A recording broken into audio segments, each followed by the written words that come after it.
orang yang jauh lebih sok tahu hidupnya tentang diri kita dibanding kitanya sendiri gitu ya. Sampai gini, apaan sih nih? Hah? Kadang gitu maksudnya awal bete, kesel ini lama-lama jadi ketawa sendiri jadi.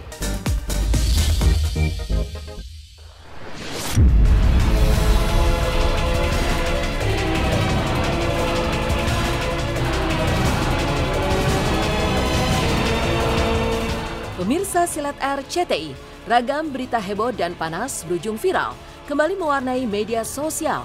Berita-berita tersebut menyasar kehidupan para selebritis maupun berita-berita lainnya. Mulai dari Maya Estianty jawab tudingan netizen, dirinya tak move on dari mantan, hingga miris, kisah ibu yang sudah kerja 40 tahun di Malaysia justru diantar ke panti jompo. Dan inilah sederet berita di jagat maya yang jadi perbincangan versi silet. Maya Estianty klarifikasi netizen yang tuding dirinya tak bisa move on dari mantan. Gara-gara mengunggah foto dengan caption menggelitik soal rampas-merampas, Maya Estianty langsung dituding netizen belum move on dari sang mantan Ahmad Dhani. Tak ingin hal tersebut terus-menerus mengusik kehidupan pribadi dan juga rumah tangganya dengan sang suami Irwan Musri, ibu 3 anak ini pun langsung meluruskan persoalan dengan menjelaskan bahwa caption tersebut merupakan kutipan dari dialog film Nabi Musa yang tengah ia tonton. Tidak hanya itu, Maya juga menjawab komentar netizen yang sempat menudingnya sebagai buzzer Israel hanya gara-gara dirinya pernah mengunjungi negara tersebut.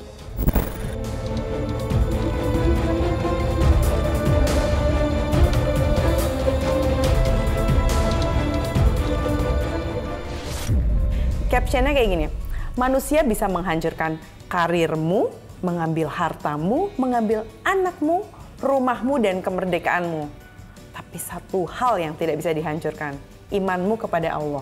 Sebenarnya kata-kata itu tuh gue tuh terinspirasi dari filmnya Nabi Musa di film Prince of Egypt. Kan itu Bunda dituduh ya, Iya. foto tuh dituduh buzzer Israel, dibayar. Nah, tapi Bunda itu milih buat diem. Gini loh, kadang-kadang kalau kita fitnah kita jawab, itu makin nanti jawabannya nanti pasti ada pro dan kontra tetap ya kan.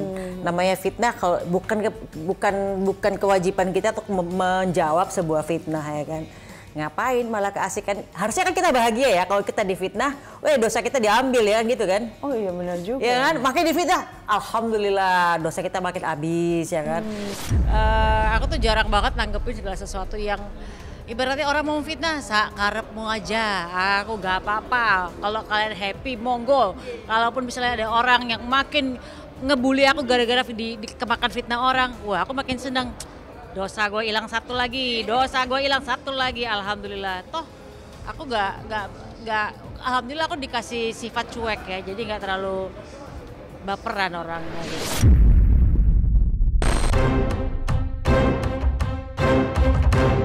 Ruben Onsu geram, minta pertanggungjawaban pria yang berkomentar tak senonoh di unggahan Betran Petro.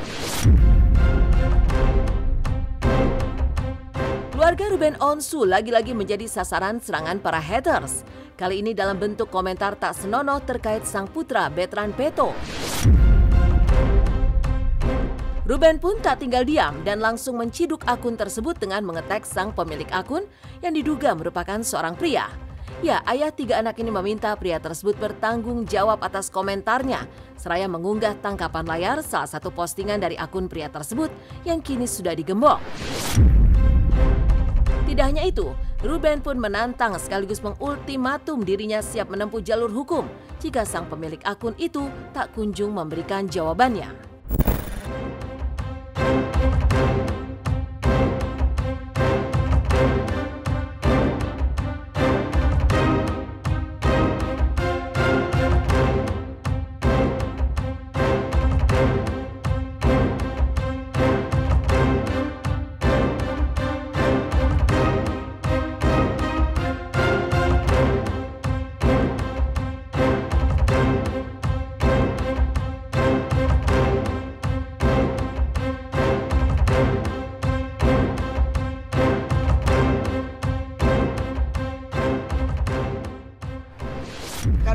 orang yang jauh lebih sok tahu hidupnya tentang diri kita dibanding kitanya sendiri gitu ya.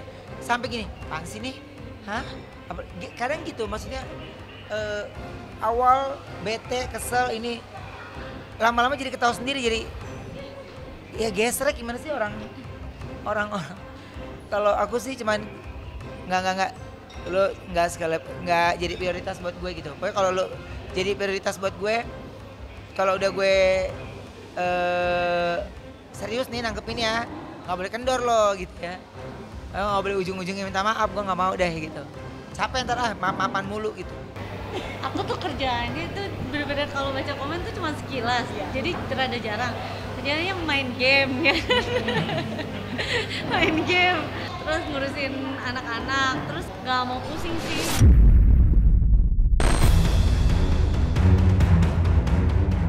Nia Daniati terancam kehilangan aset setelah Olivia divonis bersalah dan harus balikan uang ganti rugi sebesar 8,1 miliar.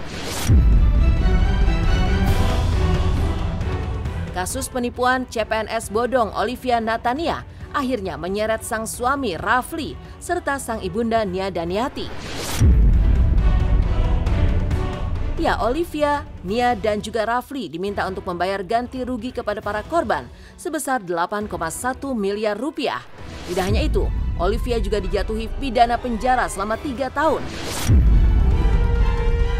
Sementara Rafli dan Nia ikut dinyatakan bersalah karena tidak pernah hadir memenuhi surat panggilan dari pengadilan.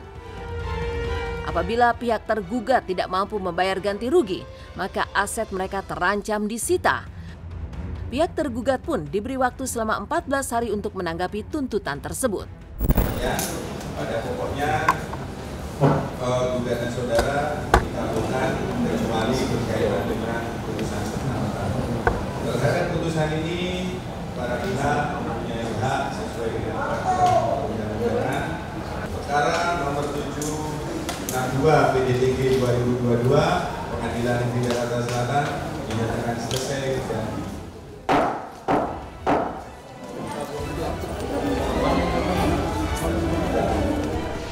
hasil putusan hari ini alhamdulillah putusan itu dikabulkan seluruhnya, sebagian ya.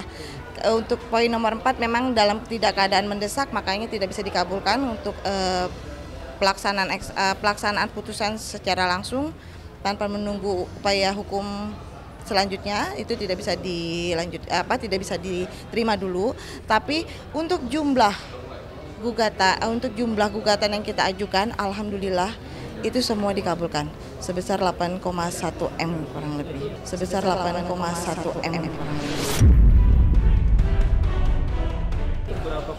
179 korban. Hukuman pidana Olivia Natania dinyatakan bersalah dan dihukum vonisnya 3 tahun penjara.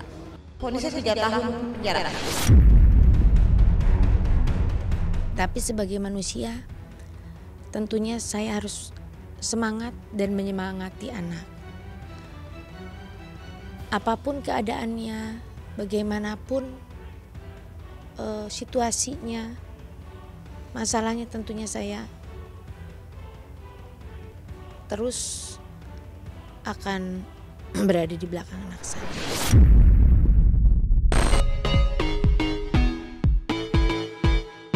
Natasha Rizky dan Desta rayakan ultah dan sunatan sang putra. Netizen, rujuk-rujuk. Pasca disarankan rujuk oleh Iwan Fals, Desta dan Natasha Rizky kembali tampil bersama saat menemani si bungsu Miguel Arausha Janet menjalani hitan alias sunat serta merayakan ulang tahun. Kompaknya Desta dan Caca kalau menemani Miguel sunat dan merayakan ulang tahunnya membuat netizen kian ramai mendoakan agar mantan pasangan suami istri itu bisa kembali rujuk.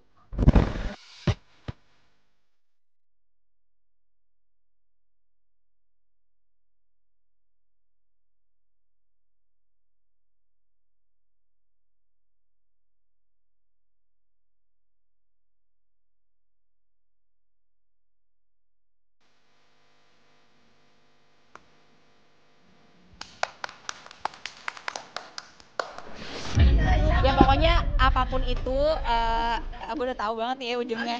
Pokoknya apapun itu, entah itu dari podcast, TikTok dan segala macam, doain aja guys yang terbaik. Jadi apapun itu, aku nggak tahu sih mau ngomong apa jujur, tapi pokoknya apapun yang baik-baik, doain aja.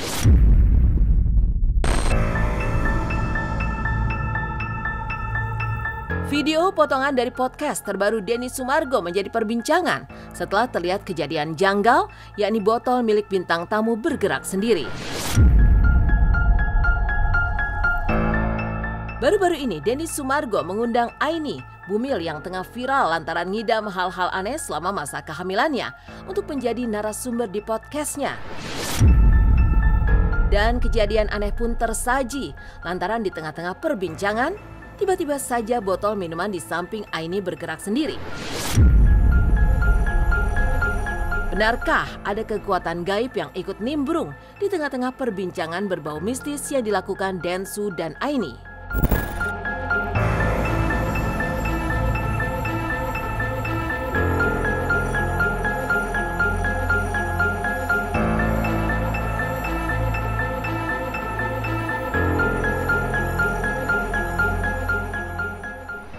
Setiap dia maju satu langkah, goyang kan? Air kali itu. Kalau misalnya botol gitu ada airnya di bawah, biasanya suka gerak sendiri. Kita pakai air murni ya. Ya. Ini kayak gini. Ya. Dia bisa gerak. Mana coba? Oh, bisa pakai tangan, bisa. Sebenarnya begini ya, aku bikin Curhat Bang itu, channel itu sebenarnya adalah keresahan aku. Dimana dulu aku pernah kena masalah, tapi aku nggak tahu mau cerita ke siapa. Aku ingin membalikan kepada orang, ada tempat di mana lu bisa bercerita tanpa merasa harus dihakimi. Dan itulah yang mungkin membuat orang nyaman, karena akunya memang tidak berdiri untuk membenarkan atau menyalahkan. Viral di sosial media. Miris, kisah ibu yang sudah kerja 40 tahun di Malaysia justru diantar ke panti jompo. Viral kisah pilu mantan tenaga kerja wanita yang justru dititipkan anaknya ke panti jompo setelah ia memeras keringat selama 40 tahun di negeri jiran jadi sorotan. Sementara dalam video yang sempat viral itu, si ibu malang yang berkerudung kuning tampak dibawa petugas ke dalam mobil ambulans yang akan membawanya ke panti jompo. Mirisnya, si ibu mengatakan jika hasil kerja kerasnya selama 40 tahun di negeri orang justru tak menyisakan apapun di hari tuanya. Konon, rumah hasil keringat sang ibu juga telah dijual oleh anak-anaknya. Nih dah guys, penjemputannya guys ke panti jompo guys. Mama harus sehat, Mak. Ya, harus sehat. Di sana banyak temennya. Yo pamitan dah sudah semua. Pamitan dah. Iya. Enak di sana, Mak. Tempatnya bagus, Mama. Banyak teman ya. Pagi-pagi olahraga di situ ya, biar senang hatinya ya. Jemputannya guys, ambulannya guys. Ini anaknya yang ndak gena guys. Kerja tahunan guys, dihabiskan uangnya. Ini. Biar tahu anaknya yang ndak gena, kerja 40 tahun uangnya dihabiskan, rumah dijual. Nih, ditaruh di panti jompo guys. Nih, anaknya yang ndak gena ini. Ini punya anak ndak 40 tahun ke Malaysia guys.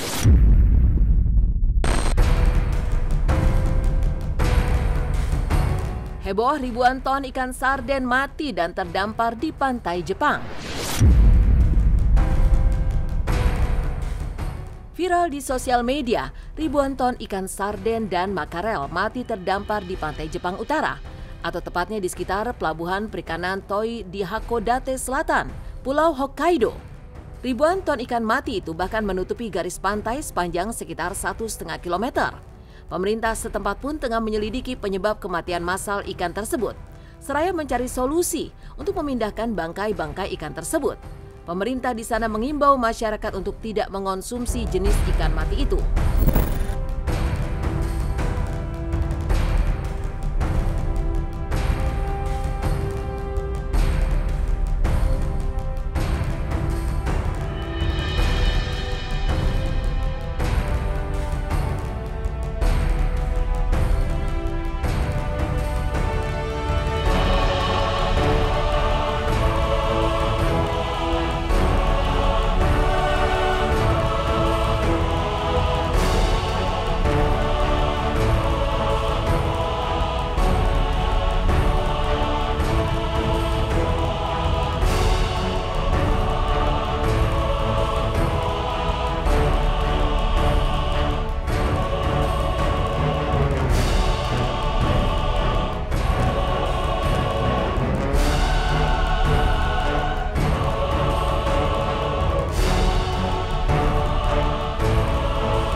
Vidi Aldiano lulus dari terapi pengobatan kanker.